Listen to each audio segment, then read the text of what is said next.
Nous avons voulu y associer le divin parce que, vous savez, dans la culture fondamentale des peuples des Grassfields, il n'y a pas de différence fondamentale entre Dieu et la nature. C'est pour ça que nous appelons la nature, la terre si, et nous appelons Dieu si. C'était pour créer justement ce lien-là.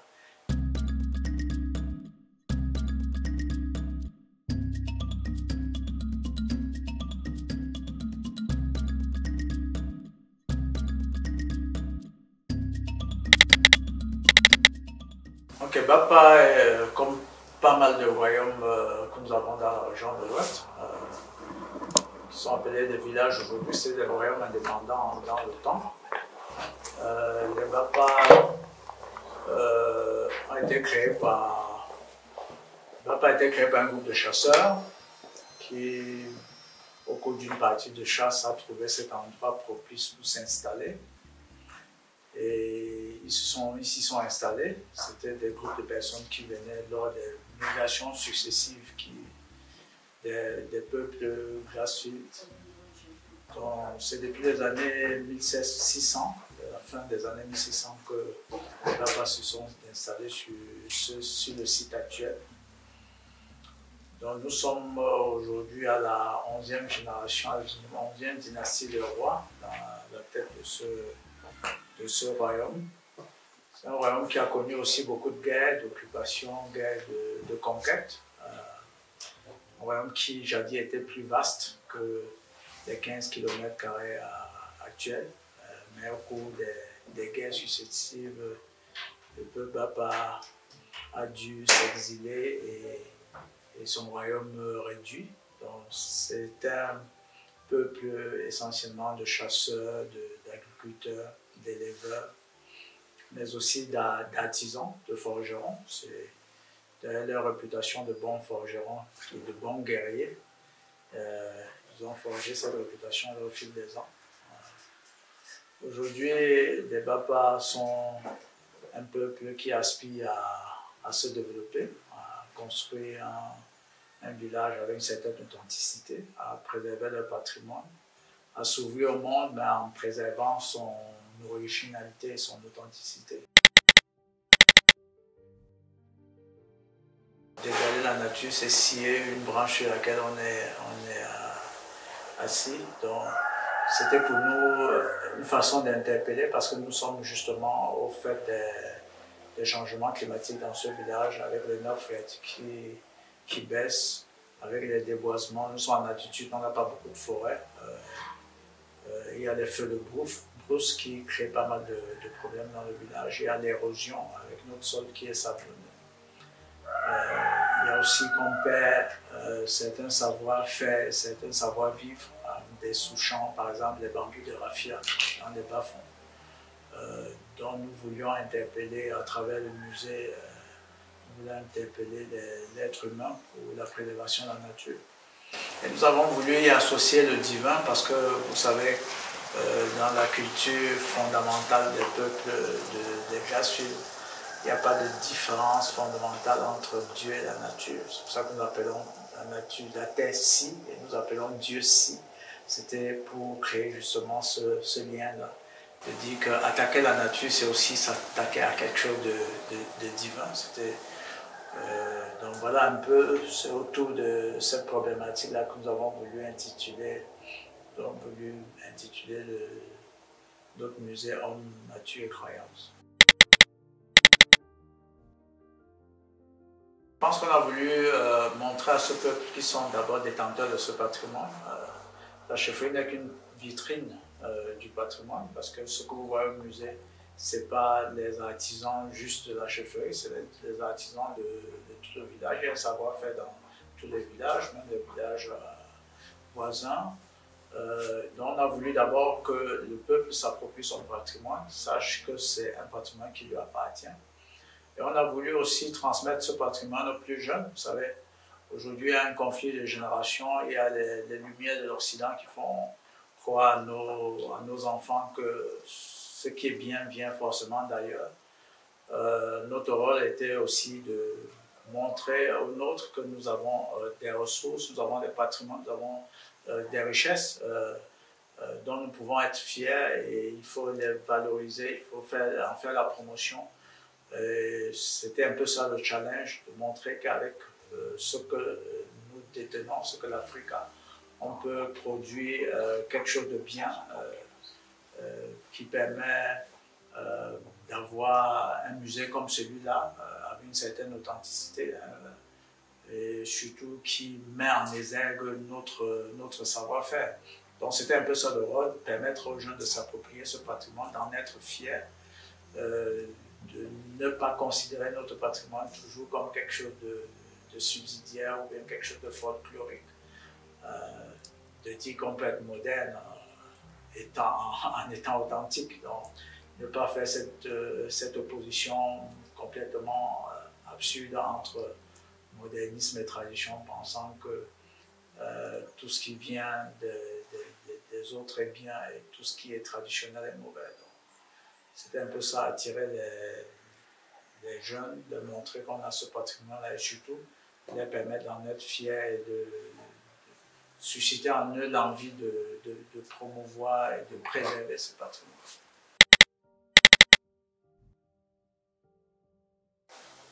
Oui, tout à fait. Rien qu'à voir un peu tout ce qui se passe autour du patrimoine aujourd'hui. Je pense que vous avez, à l'Office de tourisme, vous avez une équipe de jeunes gens qui viennent de tous les horizons, pas seulement de la région de l'Ouest, qui viennent de tous les horizons et qui sont aujourd'hui en plein dans la promotion et la préservation du patrimoine. Je pense qu'ils le font avec beaucoup de fierté. Je pense aussi que de plus en plus, nos jeunes scènent que notre patrimoine est non seulement une identité, mais aussi c'est une source de respect pour eux, parce qu'on ne peut respecter que quelqu'un qui se respecte lui-même. Bon, je suis tout à fait satisfait de l'engouement qu'ont les jeunes aujourd'hui, ceux de Bapa.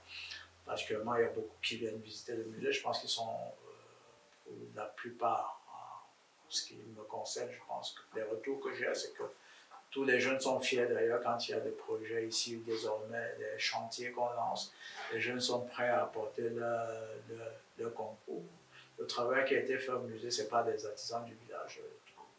Toutes les constructions traditionnelles qui ont été faites, c'est des jeunes qui se sont mis là pour construire. Pendant ces constructions, il y en a qui ont appris, qui ne savaient pas, qui ont appris. Donc je pense que ça crée quand même, ça suscite un engouement particulier des jeunes. Maintenant, il faut les amener à comprendre que ça peut aussi être une source de professionnalisme. Ils peuvent vraiment prendre comme métier certains aspects du métier dans le patrimoine, dans l'artisanat.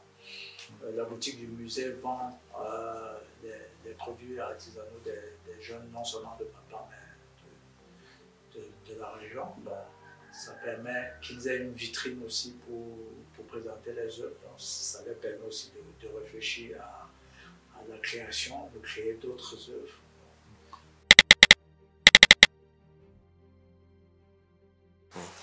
L'Office régional de tourisme est un office pour la promotion touristique et le développement de la promotion que nous avons mis en place sous une initiative du programme Route de chefferie. Mais après, cette initiative-là, plusieurs acteurs s'y sont mis pour créer l'Office de tourisme. C'est les professionnels du tourisme, c'est les chefs traditionnels, puisque notre tourisme est essentiellement basé sur le patrimoine culturel et les chefferies traditionnelles sont vraiment les porteuses, les détentrices de ce patrimoine-là. Et à côté d'eux, il y a les municipalités, c'est-à-dire les maires. Ces trois entités sont mises ensemble pour créer un office régional de tourisme. C'est la première du genre dans la sous-région. Voilà, on a mis en place cet office déjà pour penser le développement touristique de notre région, parce qu'on pense que la région de l'Ouest est une région qui a pour capitale l'un de ses capitales, c'est vraiment le tourisme. Et nous avons pensé ces trois entités qu'il fallait investir dans le tourisme.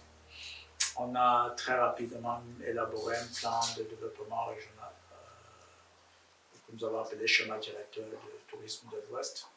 Et nous avons formalisé la création de l'office de tourisme. Nous sommes lancés un peu dans un chemin pas du tout balisé. Donc, on est là-dedans depuis quelques années, heureusement. Avec le lobbying du programme Route de Chaufferie, on a pu avoir pas mal de financement ces derniers temps pour se déployer sur le terrain. On a construit un siège, on a acquis du matériel de travail, on a quelques programmes avec les artisans. On va participer à des fois à des expositions comme celui qu'on prépare au musée du Quai Branly. On a sorti une nouvelle version du catalogue tourisme. Donc c'est un office qui vit, qui fait son bonhomme de chemin et qui travaille à la promotion de la destination ouest. Nous avons des programmes, des propositions de voyage pour les touristes. On essaye d'associer, de se faire d'inscrire nos parcours au niveau des grands tours opérateurs. Donc, l'Office fait son bonhomme de chemin, mais aussi dans le développement, à travers ce schéma directeur que nous avons mis en place. On cherche des financements pour essayer de réaliser tous les projets que nous avions, soit dans le domaine du tourisme, dans la nature, c'est-à-dire d'aménager des sites naturels, de construire des musées comme nous sommes en train de le faire, d'aménager d'autres tissus muséales. Donc, l'Office fait son bonhomme de chemin, on essaie d'avancer. Tous ces derniers temps, on essaie avec la mise en place du conseil régional, on est en train de travailler avec le conseil régional pour justement agrandir le champ d'action, le champ de vision de l'Office du tourisme. Voilà, on essaie d'en faire un pôle, de faire de la région vraiment un pôle touristique et le vendre à l'international. C'est ce que nous sommes en train de faire.